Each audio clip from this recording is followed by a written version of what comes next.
I've got 20 bucks. I'm at the thrift store. Let's see if we can turn it into 300 in one day. I just bought a brand new paint sprayer for $180, so I'd love if this flip could pay me back for that. And luckily, right away in the store, I see this awesome desk. It's listed for $10, which is a great price, and the proceeds from Habitat for Humanity go to charity, so I added a few extra dollar donation. The desk is a bit beat up and made of plastic laminate wood, but with a bit of extra work, we can really transform it and get it looking great.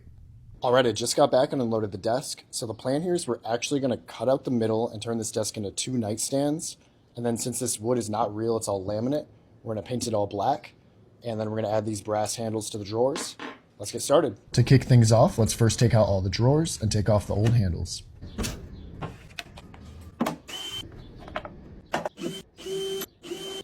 Then let's get to work on cutting the desk in half to create 2 separate nightstands. You'll definitely want to wear a mask.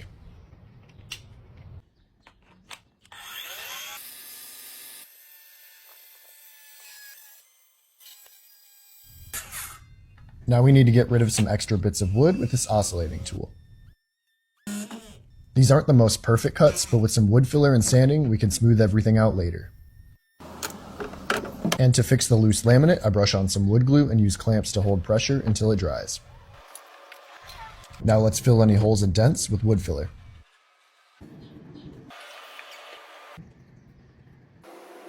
And once the wood filler is all dry, let's get started sanding. Sanding is probably my least favorite part of any flip, but it's super important to getting a professional looking finish. I start out with a 120 grit sandpaper to get rid of any scratches, then I switch to a 220 grit to smooth it all out. After we're done sanding, let's wipe everything down, tape off the drawer slides, and get started painting. I saw a ton of comments on my last video saying that I need to get a paint sprayer, so let's try it out. First I apply 1 coat of bonding primer and then 2 coats of black paint. And I loved the paint sprayer. It's so much better than a spray can or using a brush. Thanks for the tip.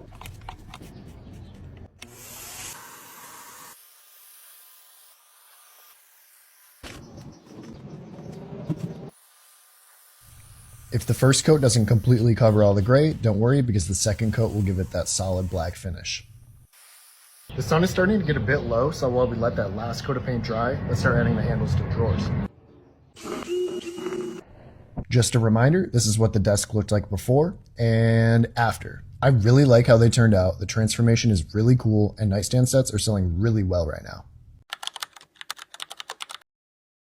Want to see how I turn this free dresser into a $900 sale? Well, stick around. This piece was actually gifted to me by an old high school friend because she wanted it gone and figured I could use it for a flip. It needed major TLC, but that's what we do, so I got to work. It was previously painted in a chalk paint that was extremely textured and everywhere. I just needed it smooth enough to repaint, so I sanded until it felt like butter, and then my son/mini assistant got it cleaned and prepped for me to get ready for painting. I taped off the inside of the drawers to prevent overspraying, and then I went in with my Kiehl's all-purpose primer. Next, I grabbed my favorite and most popular selling green Sherwin-Williams shade Grown. While it's strained in the paint gun, I scuff sanded the entire piece with the 320 grit. Then using my Wagner Flexio 5000, I applied 2 coats of the paint, again making sure to scuff sand between every coat. I touched up the edges and applied 3 coats of poly for protection. My hardware arrived just in time. I measured for the center and got it installed, but then I realized the existing drawer glides were shot for my liking. Fortunately, I keep a stash of old drawer glides on hand, so one by one I got to removing the existing glides, which now I can see they were basically all broken. I would be replacing with a sturdier wooden track, but I first had to measure and cut the track to fit the space. After applying the tracks to the dresser, I installed the new metal slides to the drawers. The cool thing is that these glides came from an old dresser that was too damaged to flip, but I kept these parts and now they're being recycled to move on to a new piece. Now that that's done, I made a trip to my local hardware store to get wood for the new base that I would be building.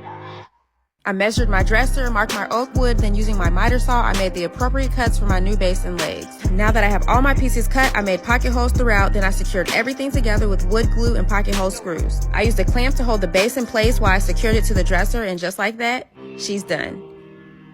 But now we have to do the nightstand. I repeated the same steps to build the base. I think I'm ready to upgrade my Craig pocket hole jig, as many bases as I'm building these days. Once I finished that off, I added nail-on felt pads to protect the buyer's floors. And just like that, this set now has new height and a more modern look, but we're not done quite yet. I like the wood look, but I felt it looked a little ashy, so to warm it up, I applied a stain in the color natural, then I applied a wipe-on poly to protect it.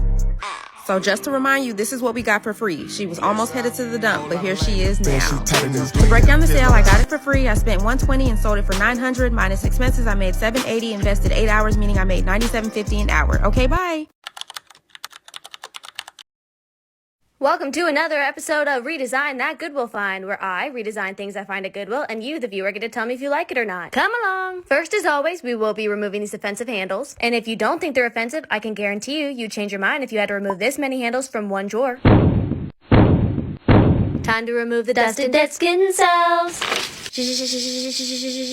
Now let's assess the damages, starting with this bit of water damage. And to fix it, we must first make it worse and remove all the swollen area. But we can't leave it like this, of course. We're gonna pretend I didn't just jam a chisel into this dresser with some Bondo. See? Fixed it. And while I'm here, I might as well fill in all the hardware holes. I will say, after being forced to remove 36 flathead screws, this part gave me much joy. And lastly, before we can give this dresser a complete makeover, I did have to spruce up a couple of the drawer glides. This damage really is only cosmetic, so I'm using a wood epoxy to fill in the gaps. And while we wait for that to cure and become rock solid, I can start scuff sanding. As well as drill new holes for hardware, which conveniently my dad happened to be in my general vicinity when I decided to drill the holes, so he got to help. He was continually complaining that he was hungry, but he should have known if he didn't want to help, he shouldn't have been in the shop. Don't worry, I eventually let him go eat dinner. I did need him carved up so he could help me the next day, because while the base of this dresser was perfectly fine, I decided to replace it. If we're not doing the most, then what are we doing? We're building a new one. Pop quiz, true or false? This amount of wood cost me $44.62. I was feeling a little crazy and decided to try a different way of assembling the base this time, aka I made Dad try a new way of assembling the base this time with dowels. And honestly, it took us a couple practice rounds to get it right. So while this did take us twice as long as it normally would have to build, I was able to teach my dad a new skill. Though he was getting a little hangry at the end, especially when I reminded him that we still needed to make a middle support leg. Because I'm a nice person, I let him go eat while I set up the structure. So all Dad had to do for the night was insert the bolt for me to screw in the leg. See, I'm a good child. So does someone want to tell me why the next morning my dad left me an invoice for his services? And I emailed it to you too. I mean, he even included our logo. Since when do you charge me for labor? And how did you even make this invoice? It was easy, I just did it on my phone. Apparently, he used the Invoice Fly app. He showed me how quickly it was to whip up an invoice, and unfortunately for me, I fear they've made it too easy to make an invoice. Can we also talk about how rude it is that he didn't even give me a family discount? And $300? Can't I just get you dinner? Better be lobster tails. I got him to compromise. Gotta keep the help happy. I also gave him some time off. And I finished staining the base with a tan wash and then a glaze. Now the only thing left to do is prime. Fill. Prime again. Fill again. Lots of sanding. Paint. And ta-da! Wow. This Goodwill Find has been redesigned. You may now tell me if you like it or not. Now let's talk numbers. The dresser was $50 plus tax. I spent $36.43 on the wood, $38.51 on the knobs, $10 on the primer, $18 on the paint, $13.42 on the help. And let's just go ahead and throw in $10 for miscellaneous items, bringing my total cost to $171.74. So what do you think it's worth now? I'm gonna list it on Facebook Marketplace and find out. Let's see if we could bring this restoration hardware couch back to life that I just picked up, but it does need a lot of work.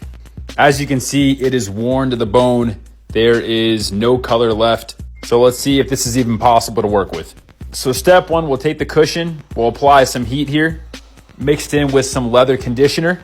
And for the minor scratches, this actually works out really nicely. You can see right away the color is coming right back and you can't even see the scratches below the surface. And unfortunately, the rest of the couch will not be this easy. Next, for the deeper, more worn out cushions, the only way to fix it is to apply some paint.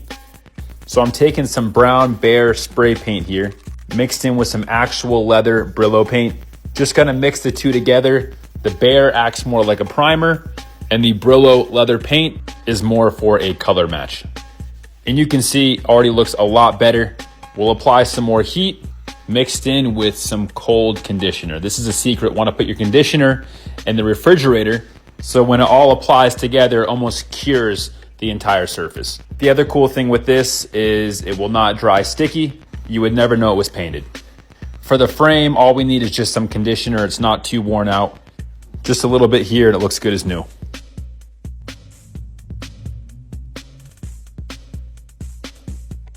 And you can see before on the right versus after on the left, a lot better.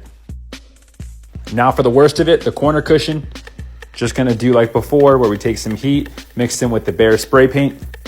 We'll hit the left side first, followed by the right side over here. And then after the Bear spray sits for a little bit, we'll take some Brillo spray paint, apply 2 or 3 coats, and that will help hide some of the discoloration. And then just like before, after the spray paint sits, we'll take some cold conditioner and rub it all together.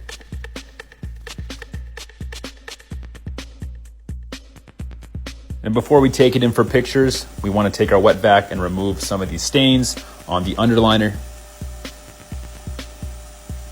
And thankfully, this stuff came up really easy. We just used a mixture of warm water and some cleaning solution.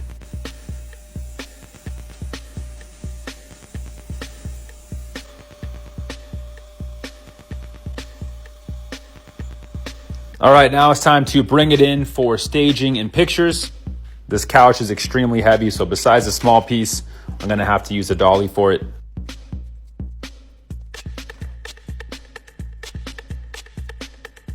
Also, a big shout out to my neighbor. He was out front. He gave me a hand bringing it in. Real quick step here. I want to take some adhesive and fix this sticker that fell off. This is our money maker right here. Don't want to lose this tag. Restoration Hardware is like the Rolls Royce of couches, so want to keep that. Last step, we're going to fix this big rip in the corner.